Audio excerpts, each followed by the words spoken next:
നീ എന്താ ഒന്നും മിണ്ടാതെ നിൽക്കുന്നേ? എന്തു പറ്റി? എന്താ നീ കാര്യമായിട്ട് ആലോചിക്കുന്നേ? എന്താലോചിക്കാൻ? ഒന്നുമില്ല, ഒന്നുമില്ല. നീ എന്തിനാ അതിനിങ്ങനെ കിടന്ന് പാനിക്കാവുന്നേ? ഞാൻ ഇവിടെ കുളിക്കാൻ ഇറങ്ങാമെന്ന് പറഞ്ഞപ്പോൾ തൊട്ട് തുടങ്ങിയതാണല്ലോ നിനക്ക്.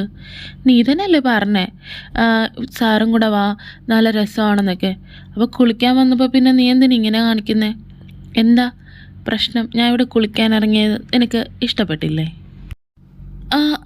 അങ്ങനൊന്നുമില്ല, എനിക്ക് ഇഷ്ടപ്പെടാതിരിക്കൊന്നുമില്ല. പിന്നെ സാറ് ഷർട്ടൊക്കെ ഊരി വന്നപ്പോൾ ഒന്നുമില്ല. സാറ് കുളിച്ചോ, എനിക്ക് പ്രശ്നമൊന്നുമില്ല. അതിന് ഷർട്ടൂരി കുളിക്കാൻ ഇറങ്ങിയെന്ന് പറഞ്ഞ് എന്താ? നീ അതിനെന്തിനാ ഇങ്ങനെ കിടന്ന് പാനിക്കാവുന്നേ? നമ്മൾ രണ്ടുപേരും ബോയ്സ് അല്ലേ. പിന്നെന്താ? അല്ല, നിനക്കെന്താ എന്നെ പേടിയാണോ? എൻ്റെ ദൈവമേ, ഇയാളെ കൊണ്ട് എനിക്ക് തന്നെയല്ലടോ പേടി, എനിക്ക് എന്നെ തന്നെയാണ് പേടി. ഞാൻ വല്ല കൺട്രോൾ വല്ലതും പോയി ചെയ്ത് കഴിഞ്ഞാൽ പിന്നെ എന്നെ പറഞ്ഞിട്ട് കാര്യമില്ല. കടലോ എൻ്റെ കൺട്രോൾ പരമ്പര ദൈവങ്ങളെ, എനിക്ക് കൺട്രോൾ തരണേ. അതെ, പിന്നെ ആലോചന. താനെന്താ ഇത്രയും ആലോചിച്ചു കൂട്ടുന്നേ? തനിക്കെന്താ എൻ്റെ മുഖത്ത് നോക്കി സംസാരിച്ചാ? ഇയാൾ എന്നിലെ മൃഗത്തിനെ ഇന്ന് ഉണർത്തും. തനിക്കിപ്പോൾ എന്താ വേണ്ടേ? ഞാൻ മുഖത്ത് നോക്കി സംസാരിക്കണം, അത്രയല്ലേ ഉള്ളൂ. ഞാൻ സംസാരിക്കാം, ഇപ്പം തന്നെ മുഖത്ത് നോക്കി സംസാരിക്കാം, കേട്ടാ? അതിന് താനെന്തിനാ എൻ്റെ അടുത്തേക്ക് വരുന്നേ? തനിക്ക് അവിടെ നിന്നാണെങ്കിലും മുഖത്ത് നോക്കി സംസാരിക്കാമല്ലോ. പിന്നെന്തിനാ ഇങ്ങനെ അടുത്തേക്ക് വരുന്നേ? അതോ, അത് അടുത്ത് വന്നാലല്ലേ നന്നായിട്ട് മുഖത്ത് നോക്കി സംസാരിക്കാൻ പറ്റൂ. സാറിനല്ലായിരുന്നോ പരാതി ഞാൻ മുഖത്ത് നോക്കി സംസാരിക്കുന്നില്ല, മുഖത്ത് നോക്കി സംസാരിക്കുന്നില്ലെന്ന്? ഇപ്പോൾ ആ പരാതി ഞാനങ്ങ് മാറ്റി തന്നേക്കാം. എന്താ? അതിന് ഞാൻ ഇത്ര അടുത്തൊന്ന് സംസാരിക്കാൻ പറഞ്ഞില്ലല്ലോ. താനൊന്ന് മാറിക്കേ. അതെങ്ങനെ സാറേ ഞാൻ മാറുന്നേ? എന്നോട് ഒരാൾ പരാതി പറഞ്ഞ സ്ഥിതിക്ക് അത് പരിഹരിക്കാതെ എനിക്കെങ്ങനെ മാറാൻ പറ്റും? അതിന് താനെന്താ കാണിക്കുന്നേ? താൻ മാറിക്കേ. അതിന് ഞാനൊന്നും കാണിച്ചില്ലല്ലോ, കാണിക്കാൻ പോണതല്ലേ ഉള്ളൂ. പിന്നെ സാറെന്തിനെ ഇങ്ങനെ കിടന്ന് പാനിക്കാവുന്നേ, പിന്നെ പേടിക്കുന്നതും? സാറല്ലേ പറഞ്ഞേ നമ്മൾ രണ്ടുപേരും ബോയ്സ് അല്ലേ. പിന്നെന്താ? അതിന് താനെന്തിനെ ഇങ്ങനെയൊക്കെ കാണിക്കുന്നേ? താൻ ഒന്ന് മാറിക്കേ, എനിക്ക് എന്താ പോലെ തോന്നുന്നു. പ്ലീസ് ഒന്ന് മാറ്. മാറാം, പക്ഷേ എനിക്ക് കുറച്ച് കാര്യങ്ങൾ പറയാനുണ്ട്. അത് പറഞ്ഞു കഴിഞ്ഞതിന് ശേഷം ഞാൻ മാറാം. തനിക്ക് എന്ത് കാര്യം പറയാനുള്ളത്? എന്താ? ഞാൻ അധികം വളച്ചു കെട്ടാതെ കാര്യം പറയാം. എനിക്ക് തന്നെ ഇഷ്ടമാണ്. ഇഷ്ടമെന്ന് പറഞ്ഞാൽ ഒത്തിരി ഇഷ്ടമാണ്. എപ്പോൾ, എവിടെ വെച്ച്, ഏത് സമയത്ത് എന്നൊന്നും എനിക്കറിയില്ല. പക്ഷേ എൻ്റെ മനസ്സിൽ നിന്ന് അടർത്തി മാറ്റാൻ പറ്റാത്ത വിധം എനിക്ക് എൻ്റെ ഇഷ്ടം വളർന്നുപോയി. എനിക്ക് ഒരുപാട് ഇഷ്ടം. താനിത് എങ്ങനെ എടുക്കുമെന്നൊന്നും എനിക്ക് അറിയില്ല. പക്ഷെ താനിത് എങ്ങനെ എടുത്താലും എൻ്റെ ഇഷ്ടം ഒരിക്കലും മാറാൻ പോണില്ല. തനിക്ക് ഒരു കാര്യം അറിയാമോ?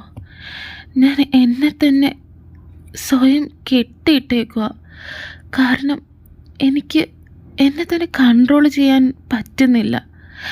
എൻ്റെ ഫീലിങ്സിനെ പിടിച്ചു നിർത്താൻ പറ്റുന്നില്ല. ഞാൻ എന്തെങ്കിലും അറിയാതെ ചെയ്തു പോയാൽ അത്രയ്ക്ക് എനിക്ക് എൻ്റെ ഫീലിങ്സിനെ പറഞ്ഞു മനസ്സിലാക്കാൻ പറ്റുന്നില്ല. നീ എന്തൊക്കെയാ പറയുന്നത്? നിനക്കപ്പോൾ എന്നെ ഒന്നും പറയണ്ട. എനിക്ക് കൺട്രോൾ ചെയ്യാൻ പറ്റുന്നില്ല. പ്ലീസ്, എന്നോട് ക്ഷമിക്ക്. സോറി. നീ എന്താ ചെയ്യുന്നേ? ദൈവമേ, ഞാനിപ്പോൾ എന്താ ചെയ്തേ? സോറി, ഞാൻ അറിയാതെ എൻ്റെ കയ്യിൽ നിന്ന് പോയതാ. സോറി. ആ, അത് കുഴപ്പമില്ല. പിന്നെ എൻ്റെ റിപ്ലൈ ഞാൻ ഇപ്പോഴേ തന്നേക്കാം.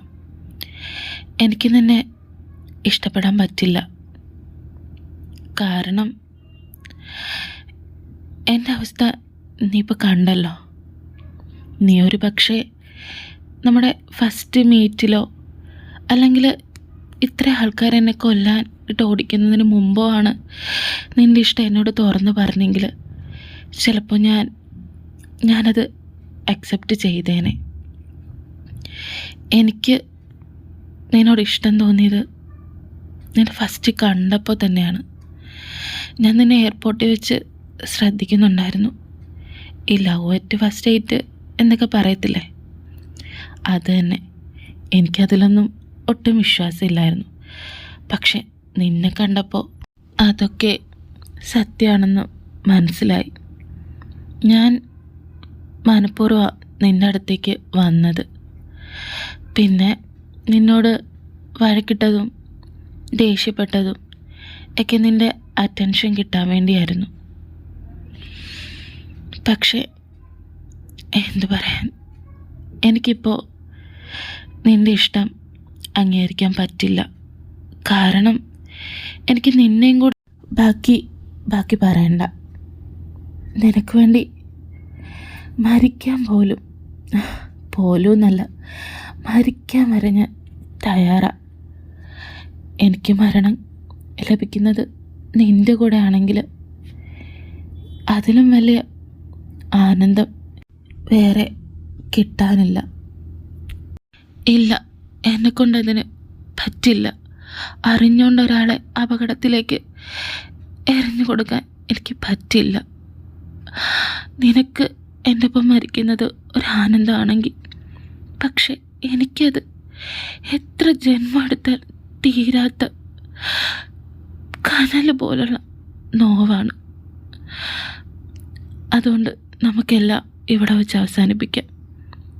നീയെല്ലാം മറക്കണം പ്ലീസ്. വാ, നമുക്ക് വെള്ളത്തിൽ നിന്ന് കയറാം.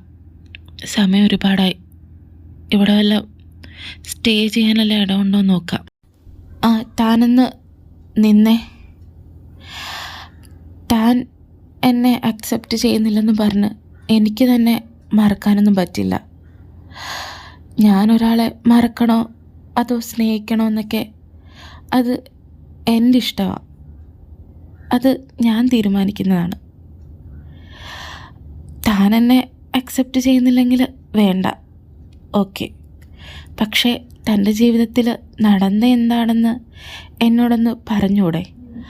അത് എന്നെക്കൊണ്ട് പരിഹരിക്കാൻ പറ്റുന്നതാണെങ്കിൽ എനിക്ക് അതിന് വേണ്ടിയിട്ടുള്ള ഹെൽപ്പ് തനിക്ക് ചെയ്തു തരാൻ പറ്റുമല്ലോ. അതൊന്ന് പറയുന്നതിൽ എന്തെങ്കിലും വിരോധമുണ്ടോ? എനിക്ക് വിരോധമൊന്നുമില്ല. പക്ഷേ ഞാൻ ഒട്ടും ഓർക്കാൻ ആഗ്രഹിക്കാത്ത കാര്യങ്ങളാണതൊക്കെ. പക്ഷേ കാര്യങ്ങൾ ഇത്രയൊക്കെ ആയ സ്ഥിതിക്ക് ഞാൻ പറയാം. താൻ വാ. Hello dad. എന്തായി കാര്യം? അവനെ തീർത്തോ? അത് ഡാഡ്, അവനെ മിസ്സായി. വാട്ട്? ഞാൻ നിന്നോട് പറഞ്ഞത് എന്താണ്? അവൻ മരിച്ചു എന്നുള്ള വാർത്ത മാത്രമേ എൻ്റെ ചെവിയിൽ കേൾക്കാൻ പാടുള്ളൂ എന്നല്ലേ ഞാൻ നിന്നോട് പറഞ്ഞത്?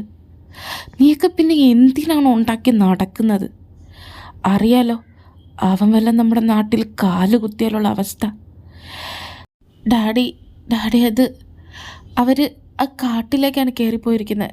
ഞങ്ങൾ കുറേ ആളുകൾ അവരെല്ലാം തിരഞ്ഞു, പക്ഷേ അവരെങ്ങും കണ്ടില്ല. ഇപ്പോഴും തിരച്ചിൽ തുടരുന്നുണ്ട്. അവിടെ തിരഞ്ഞു ഇവിടെ തിരഞ്ഞു, എനിക്കൊന്ന് കേൾക്കണ്ട. വിത്തിൻ 24 hours അവൻ മരിച്ചു എന്നൊരു വാർത്ത മാത്രമേ എനിക്കിനി കേൾക്കാൻ പാടുള്ളൂ. ലാസ്റ്റ് വാർണിംഗ് ആണിത്, കേട്ടല്ലോ? Okay dad. Dam it. നീ എവിടെ പോയി കിടക്കോ ആദിശങ്കരെ? നീ എവിടെ പോയി ഒളിച്ചാലും നിൻ്റെ മരണം ഈ എൻ്റെ കൈ കൊണ്ടായിരിക്കും. അത് എന്നോ എഴുതപ്പെട്ടതാണ്. ഇപ്പോൾ നല്ല ആശ്വാസം ഉണ്ടല്ലേ, കുറച്ച് ചൂട് കൊണ്ടപ്പോൾ? ശരിയാ. എന്നാ പറഞ്ഞോ, എന്താ സംഭവിച്ചതെന്ന്? നീ വിചാരിക്കുന്നത് പോലെ എൻ്റെ പുറകിൽ എന്നെ കൊല്ലാൻ നടക്കുന്നത് നാട്ടുകാരല്ല, മറിച്ച് എൻ്റെ സ്വന്തം റിലേറ്റീവ്സ് തന്നെയാണ്. റിലേറ്റീവ്സോ? അതെ, എൻ്റെ സ്വന്തം റിലേറ്റീവ്സ് തന്നെ. അതിൽ മുൻപന്തിയിൽ എൻ്റെ അമ്മാവനും. അമ്മാവനോ? എന്തിന്? എന്തിന്? എല്ലാവരും എന്തിൻ്റെ മേലെയാണോ ഭ്രാന്ത് പിടിച്ച പോലെ അലയുന്നത്? ഒരു സുപ്രഭാതത്തിൽ മിത്രങ്ങൾ പോലും ശത്രുവായിട്ടും മാറുന്നത് എന്തിനാണോ, അതുപോലെ തന്നെ സ്വന്തം രക്തത്തിൽ പിറന്നവർ തമ്മിൽ വെട്ടിക്കുത്തി ചത്തു വീഴുന്നത് എന്തിനു വേണ്ടിയാണോ, അതിനു വേണ്ടി തന്നെ. പണം, എല്ലാം പണത്തിനു വേണ്ടി മാത്രം. എൻ്റെ അച്ഛൻ നാട്ടിലെ ഒരു പ്രമാണിയായിരുന്നു. സന്തുഷ്ട കുടുംബം. ഞാൻ, അച്ഛൻ, അമ്മ, ഞങ്ങൾ വളരെ സന്തോഷത്തിൽ ജീവിച്ചു പോകുമായിരുന്നു. പക്ഷേ ആ സന്തോഷം ദൈവത്തിന് പോലും ഇഷ്ടമായില്ലെന്ന് തോന്നുന്നു. ആ സന്തോഷം തല്ലിക്കെടുത്താൻ കുറേ കഴുകൻ കണ്ണുകളുള്ള വെള്ളക്കുപ്പായമണിഞ്ഞ ചെകുത്താന്മാർ ബന്ധുക്കളുടെ രൂപത്തിൽ എത്തി. അച്ഛൻ്റെ അമ്മയുടെയും കല്യാണം കുടുംബക്കാരുടെ സമ്മതത്തോടു കൂടി അല്ലായിരുന്നു. അച്ഛനമ്മ വിവാഹം കഴിച്ച് കുടുംബത്തിൽ ചെന്ന് കയറിയപ്പോൾ തല്ലിറക്കി വിട്ടതാണ്. പക്ഷേ അച്ഛൻ അവിടെ തോറ്റു കൊടുത്തില്ല. എല്ലുമുറിയെ പണിയെടുത്തു, ശരിക്കും കഷ്ടപ്പെട്ടു. അതിന് ഫലം കണ്ടു. ആർക്കും ചിന്തിക്കാൻ പറ്റാത്ത രീതിയിലായിരുന്നു അച്ഛൻ്റെ ബിസിനസ്സിൻ്റെ വളർച്ച. അച്ഛൻ വിചാരിച്ച പട്ടാമ്പി മൊത്തത്തിൽ തന്നെ വിലക്ക് വാങ്ങാനുള്ള പണം അച്ഛൻ്റെ കയ്യിൽ വന്നു. അച്ഛൻ്റെ അളവറ്റ സ്വത്ത് കണ്ട് തേനിൽ ഉറുമ്പരിക്കുന്നത് പോലെ അവിടുന്ന് ഇവിടുന്നും എല്ലാം ബന്ധുക്കളുടെ കുപ്പായമണിഞ്ഞ് സൗഹൃദം നടിച്ച് കുറേ പേർ അച്ഛൻ്റെ ഒപ്പം കൂടി. ആരെയും സ്നേഹിക്കാൻ മാത്രം അറിയുന്ന അച്ഛന് അവരുടെ ചതി മനസ്സിലാക്കാൻ പറ്റിയില്ല. സ്നേഹം നടിച്ചവർ അച്ഛനെ മദ്യത്തിന് അടിമയാക്കി. ഞാനും അമ്മയും എത്ര പറഞ്ഞിട്ടും അച്ഛൻ കേട്ടില്ല. അച്ഛന് അത്ര വിശ്വാസമായിരുന്നു അവരെ. എല്ലാ ഗൂഢാലോചനയിലും ചതിയിലും മുന്നിൽ നിന്നത് അച്ഛൻ്റെ സ്വന്തം അനിയൻ തന്നെ, അതായത് എൻ്റെ അമ്മാവൻ. അങ്ങനെ അച്ഛനെ അവർ കുടിപ്പിച്ച് അവരുടെ ലക്ഷ്യം കണ്ടു. എൻ്റെ അച്ഛൻ ഞങ്ങളെ വിട്ടു പോയി. അന്നു മുതൽ എൻ്റെയും അമ്മയുടെയും കഷ്ടകാലത്തിന് തുടക്കമായിരുന്നു. എനിക്കന്ന് 15 വയസ്സ്. അച്ഛൻ പോയതോടുകൂടി എല്ലാത്തിൻ്റെ അധികാരം അമ്മാവനായി. ഞങ്ങളുടെ സ്വന്തം വീട്ടിൽ പിച്ചക്കാരനായി ജീവിക്കേണ്ടി വന്നു. പീഡനങ്ങൾ മാത്രം. അമ്മയ്ക്ക് പലപ്പോഴും ഒരു നിസ്സഹായായി നോക്കി നിൽക്കാനേ കഴിഞ്ഞിട്ടുള്ളൂ. തല്ലും വഴക്കും ഇല്ലാത്ത ഒരു രാത്രി പോലും എൻ്റെ ജീവിതത്തിലന്ന് ഉണ്ടായിട്ടില്ല. അമ്മാവനെ പോലെ തന്നെ അമ്മാവൻ്റെ മകനും എന്നോട് തീരാത്ത വെറുപ്പായിരുന്നു.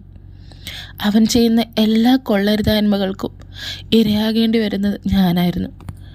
ആ സമയങ്ങളെല്ലാം ജീവൻ ഒടുക്കാൻ വരെ ഞാൻ ചിന്തിച്ചിട്ടുണ്ട്. പക്ഷേ അമ്മയെക്കുറിച്ച് ഓർക്കുമ്പോൾ വേണ്ടെന്ന് വെക്കും. അങ്ങനെ ഒരിക്കൽ ഞാൻ ക്ലാസ് കഴിഞ്ഞ് വീട്ടിൽ വന്നപ്പോൾ കണ്ട കാഴ്ച എന്നെ ശരിക്കും ഞെട്ടിച്ചു കളഞ്ഞു. ചായ്പിൽ വെച്ച് അമ്മാവൻ്റെ മോൻ മനു അവൻ വീട്ടിലെ വേലക്കാരിയുടെ മോളെ ബലമായി ഉപദ്രവിക്കാൻ ശ്രമിക്കുന്നു. ഞാനത് കണ്ടതും എല്ലാവരെയും വിളിച്ചു കൂട്ടി തെളിവ് സഹിതം കാണിച്ചു കൊടുത്തു. അന്ന് മനുവിനും അമ്മാവനും ശരിക്കും നാണക്കേടായി.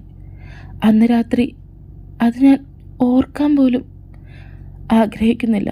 അത്രയ്ക്ക് ശപിക്കപ്പെട്ട രാത്രിയായിരുന്നു എന്നെ സംബന്ധിച്ച് അത്.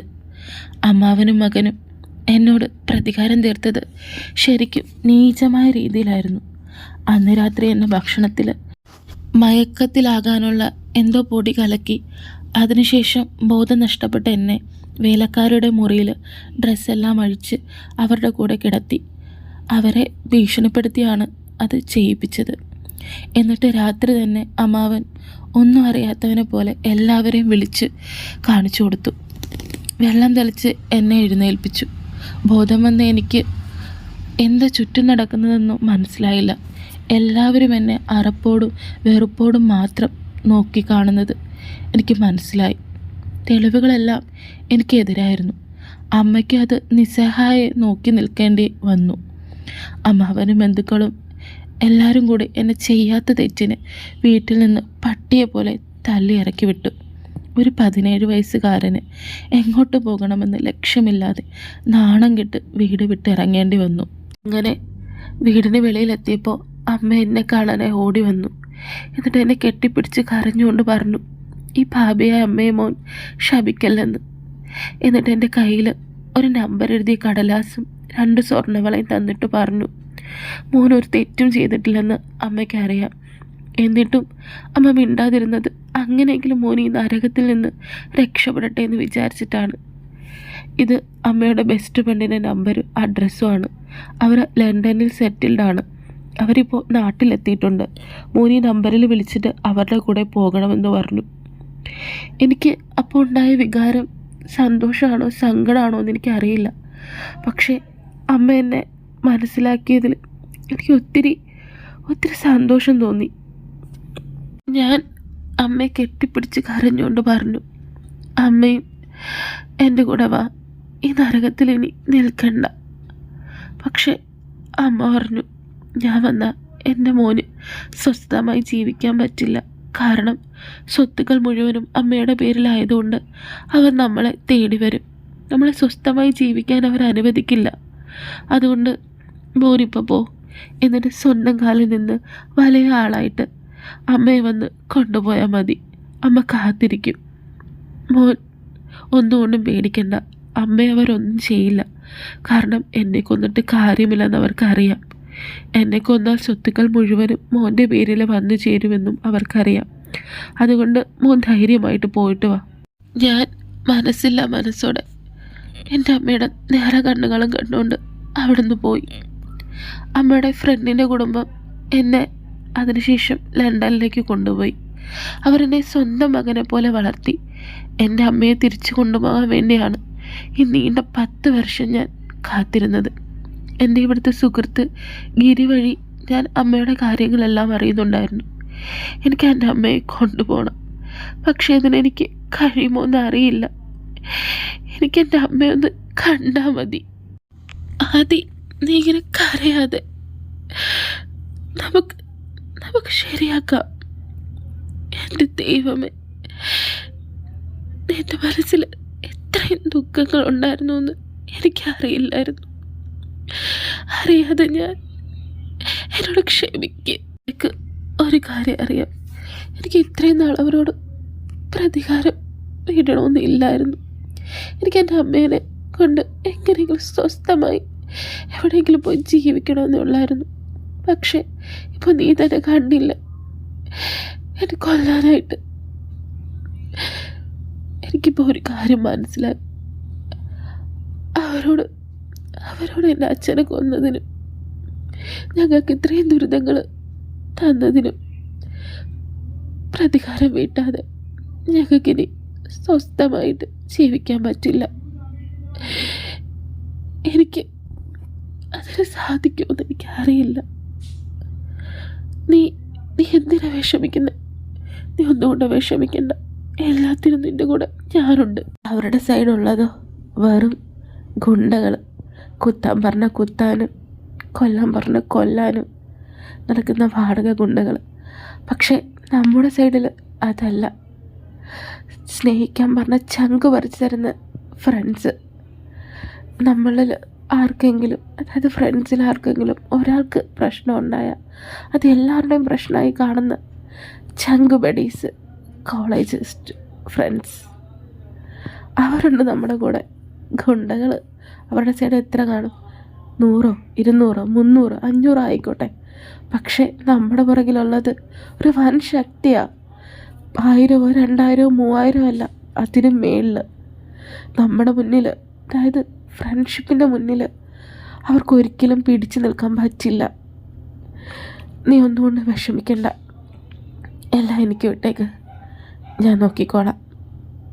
ഇനി നിൻ്റെ പ്രശ്നങ്ങൾ എൻ്റെ പ്രശ്നങ്ങളും കൂടെയാണ്.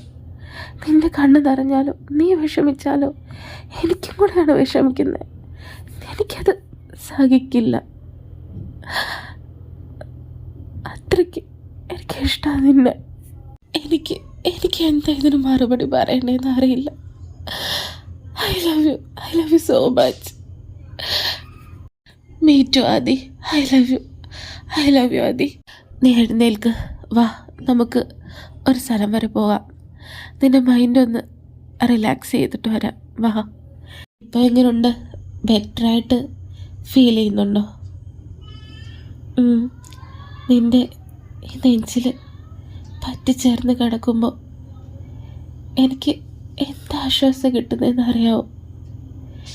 എനിക്ക് എൻ്റെ വിഷമങ്ങളെല്ലാം ഇല്ലാതാകുന്ന പോലെ എനിക്ക് തോന്നുന്നത്. അത്രയ്ക്ക് ആശ്വാസം നിൻ്റെ നെഞ്ചെനിക്ക് പകരുന്നത്. ആണോ?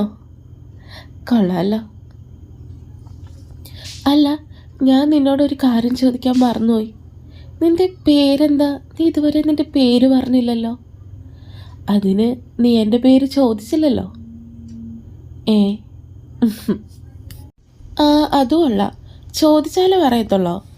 മര്യാദയ്ക്ക് പറഞ്ഞേ, എന്താ നിൻ്റെ പേര്? എൻ്റെ പേരിലൊരു സർപ്രൈസ് ഉണ്ട്. എന്ത് സർപ്രൈസ്? പറയാം. നീ വെറുതെ ആളെ വെട്ടാക്കാതെ പറഞ്ഞേ, എന്താ നിൻ്റെ പേര്? എൻ്റെ പേര് ആദിനാഥ്. നിൻ്റെ പേര് ആദിശങ്കർ, എൻ്റെ പേര് ആദിനാഥ്. എന്താ സാമ്യമില്ലേ? ഓ ഉണ്ട്. ആദിശങ്കറേ, ഇങ്ങനെ കിടന്നാൽ മതിയോ? നമുക്ക് ഇന്ന് രാത്രി കഴിഞ്ഞുകൂടാൻ ഒരു സ്ഥലം കണ്ടുപിടിക്കണ്ടേ? എന്നിട്ട് വേണം എനിക്കെൻ്റെ ഈ ബേബീനെ ഒന്ന് സ്വന്തമാക്കാൻ. മനസ്സിലുള്ള പൂതി കൊള്ളാം, പക്ഷെ അതെ എൻ്റെ അടുത്ത് നടക്കില്ല. എൻ്റെ പ്രതികാരം ചെയ്തതിന് ശേഷം മാത്രമേ നമ്മൾ തമ്മിൽ ഒന്നിക്കണം വേണേന്ന് ഞാൻ ചിന്തിക്കത്തുള്ളൂ. പ്രതികാരമോ? പിന്നല്ലാതെ എനിക്കിപ്പോൾ പ്രതികാരമോ മുഖ്യം. ഇത് കുറച്ച് കഷ്ടമാണ് കേട്ടോ. പട്ടിണി കിടക്കുന്നതിന് മുന്നിൽ ബിരിയാണി കൊണ്ട് വെച്ചിട്ട് അത് കഴിക്കല്ലെന്ന് പറഞ്ഞ അവസ്ഥയായാലും ഇപ്പോൾ എൻ്റേത്. ശരി, എഴുന്നേക്ക്. ഞാനിപ്പോൾ എഴുന്നേക്കാം. എൻ്റെ അമ്മോ. ഒന്നവിടെ നിന്നേ. ഒരു കിസ് എന്നൊന്ന് പറഞ്ഞ് പ്രതികാരത്തിൻ്റെ വീര്യമൊന്നും കുറഞ്ഞു പോകത്തില്ലല്ലോ. അവിടെ നിൽക്ക്, ഇതുകൊണ്ട് പോയാൽ മതി. വീട് ഒന്ന് വേഗം നടക്കാവോ? ഞാൻ വരുവാ. എന്തിനു വേഗം നടന്നിട്ട്? എന്തൊരു നേരമായി നടക്കുന്നത്. ഇവിടെ ഒന്നൊരു ആൾ താമസം പോലും ഇല്ലെന്നാണ് തോന്നുന്നേ. അന്വേഷിപ്പും കണ്ടെത്തുന്നല്ലേ. വാ, നമുക്ക് നോക്കാം. നാഥ്, അവിടെ നിന്ന് നിന്നേ. അവിടെ ഒരു റിസോർട്ടാണെന്ന് തോന്നുന്നു. എവിടെ? ശരിയാണല്ലോ, അതൊരു റിസോർട്ടാണെന്ന് തോന്നുന്നു. നമുക്ക് അങ്ങോട്ട് ചെല്ലാം, വാ. ഇങ്ങനെ വെറുതെ ഇരുന്ന് ഉറങ്ങാൻ എന്തൊരു സുഖമാണ്. ഒരു പണിയും ചെയ്യാതെ. എന്ത് സുഖമാണ്. എപ്പോഴും ഇങ്ങനെ ഇരിക്കാൻ പറ്റിയാൽ മതിയായിരുന്നു ദൈവമേ. Excuse me sir. ഏതവനാണോ? ഇപ്പം പറഞ്ഞതേ ഉള്ളൂ, അപ്പം തന്നെ കുറ്റിയും പറിച്ച് വന്നോളൂ. എസ് സാർ, ഇവിടെ റൂം എന്തെങ്കിലും കാണുമോ? ഞങ്ങൾക്ക് ഇന്ന് നൈറ്റ് ഇവിടെ ഒന്ന് സ്റ്റേ ചെയ്യാൻ. റൂം നിങ്ങൾക്കാണോ? നിങ്ങൾ BL കപ്പിൾസാണോ? ഞാൻ അങ്ങനെയുള്ളവരുടെ വലിയൊരു ബിഗ് ഫാനാണ്. എനിക്ക് ഒത്തിരി ഇഷ്ടമാണ് അങ്ങനെയുള്ളവരെ. ഞാൻ ഈ ഡ്രാമ BL ഡ്രാമയൊക്കെ ഒരു അഡിക്റ്റഡ് ആയിട്ടൊരാളാണ്. റൂം നിങ്ങൾക്ക് തന്നെ കാണാമല്ലോ. ഇവിടെ 6-7 റൂമേ ഉള്ളൂ. പിന്നെ ഇതൊരു ടൂറിസ്റ്റ് ഏരിയയൊന്നും അല്ല.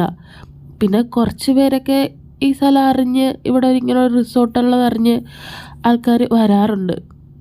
അപ്പോൾ ഇവിടെയുള്ള റൂമെല്ലാം ഏകദേശം ബുക്ക്ഡാണ്. പിന്നെ ഒരു സിംഗിൾ റൂമുണ്ട്. അത് നിങ്ങൾക്ക് പറ്റുമെങ്കിൽ ഞാൻ അത് നിങ്ങൾക്കിപ്പോൾ റെഡിയാക്കി തരാം. ഓ, ഒരു റൂമോ? ഞാൻ ഒരു കാര്യം പറഞ്ഞേക്കാം. നീ താഴെ, ഞാൻ മേളിൽ, കേട്ടല്ലോ? ഇപ്പോഴേയോ? അതൊക്കെ റൂമിൽ ചെന്നിട്ട് പോരെ? ഓ, ഈ സാറുമാരുടെ ഒരു കാര്യം എനിക്ക് നാണം വരുന്നു. പോ അങ്ങോട്ട്. ദേ നാഥ്, നീ കളിക്കല്ലേ. നീ ഏതർത്ഥത്തിലാണ് പറഞ്ഞതെന്നൊക്കെ എനിക്ക് മനസ്സിലായി, കേട്ടല്ലോ? പിന്നെ തനിക്ക് നാണം വരുന്നുണ്ടെങ്കിലേ എന്നെ കൊണ്ടൊന്നും താൻ പറയിപ്പിക്കരുത്. മരയ്ക്ക് പോയി താൻ റൂം റെഡിയാക്കണോ? ആ, സാറ് ഭയങ്കര ചൂടനാണല്ലേ. ഞാൻ ഡ്രാമയിലൊക്കെ കണ്ടിട്ടുണ്ട്. ഒരാൾ കലിപ്പനും ഒരാൾ സോഫ്റ്റും. എന്തായാലും ഞാൻ റൂം പോയി റെഡിയാക്കിയിട്ട് വരാം. ഒരു 1 hour കേട്ടോ, മാക്സിമം പോയാൽ. 1 hour? ഒരു സിംഗിൾ റൂം വൃത്തിയാക്കാനായിട്ട് 1 hour എന്തിനാ? അത് നിങ്ങൾക്ക് റൂം തരുമ്പോൾ അതൊരു സ്പെഷ്യൽ റൂമായിരിക്കണ്ടേ? പിന്നെ അത് ഉപയോഗിച്ചിട്ട് കുറേ നാളായി. അപ്പം അത് വൃത്തിയാക്കാൻ കുറച്ച് സമയം എടുക്കും. അപ്പോൾ ഞാൻ പോയിട്ട് വരാവേ. പിന്നെ സാറുമാരെ റൂം റെഡി ആയിട്ടുണ്ട് കേട്ടോ. പിന്നെ ഞാൻ നിങ്ങൾക്കൊരു സർപ്രൈസ് വെച്ചിട്ടുണ്ട്. എനിക്ക് നാണം വരുന്നു, ചെന്ന് നോക്ക്. സർപ്രൈസാ? എന്ത് സർപ്രൈസ്? അതിന് നിങ്ങൾ റൂമിലേക്ക് ചെല്ല്, എന്നാലല്ലേ കാണാൻ പറ്റൂ, കേട്ടോ? അപ്പോൾ ഞാൻ പോട്ടെ, ബായ്. ഓ എൻ്റെ ദൈവമേ, ആ റിസപ്ഷനുള്ളവൻ അരബരി ലൂസാണെന്നാണ് തോന്നുന്നത്. ശരിയാ, എനിക്കും തോന്നി. എൻ്റെ അമ്മേ, എന്താ ഇത്?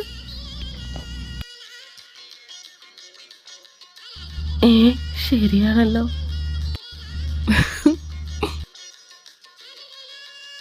ഓ, ഇതാണല്ലേ അവൻ്റെ സർപ്രൈസ്. ഇതെന്താ അവൻ്റെ അപ്പൂപ്പൻ്റെ മണിയറയാ?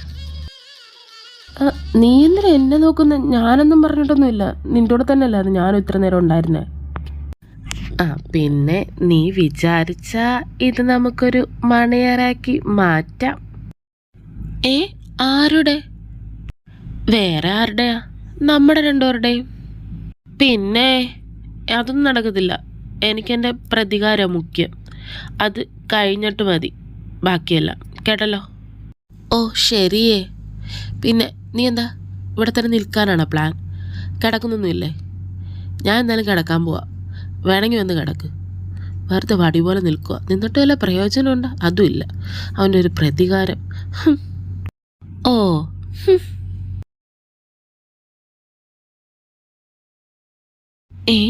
ഇവൻ ഇത്ര വേഗം ഉറങ്ങിയോ? ഓ, എനിക്കെന്താ ഉറക്കം വരാത്ത? ഈ അറ്റ്മോസ്ഫിയർ ഇവനെയും കൂടെ കണ്ടിട്ട് എനിക്ക് കൺട്രോൾ കിട്ടുന്നില്ലല്ലോ. ഓ, അത്രയും വലിയ ഡയലോഗൊന്നും അടിക്കണ്ടായിരുന്നു. ഇനിയിപ്പോൾ ഞാൻ എന്ത് ചെയ്യും?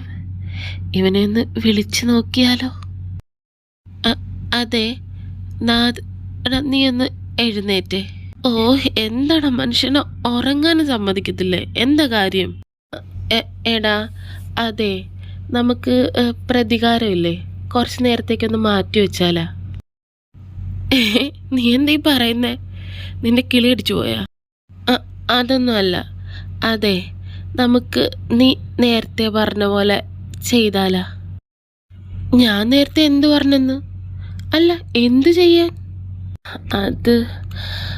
അത് നീയല്ല പറഞ്ഞേ നേരത്തെ നമുക്ക് മണിയറയിൽ ഒന്നാകാന്ന്.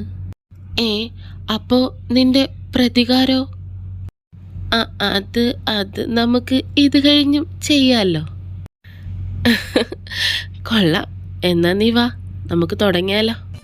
പിന്നെ ആദി, നീയായിട്ട് ഇങ്ങോട്ട് വന്നേക്കുവാണേ. അതുകൊണ്ട് എൻ്റെ കയ്യിൽ നിന്ന് പൊന്നുമോൻ ഒരു ദാക്ഷിണ്യവും പ്രതീക്ഷിക്കണ്ട, കേട്ടല്ലോ? ആദി, നിൻ്റെ ആ ചുണ്ട് ഒരു രക്ഷയില്ല കേട്ടോ.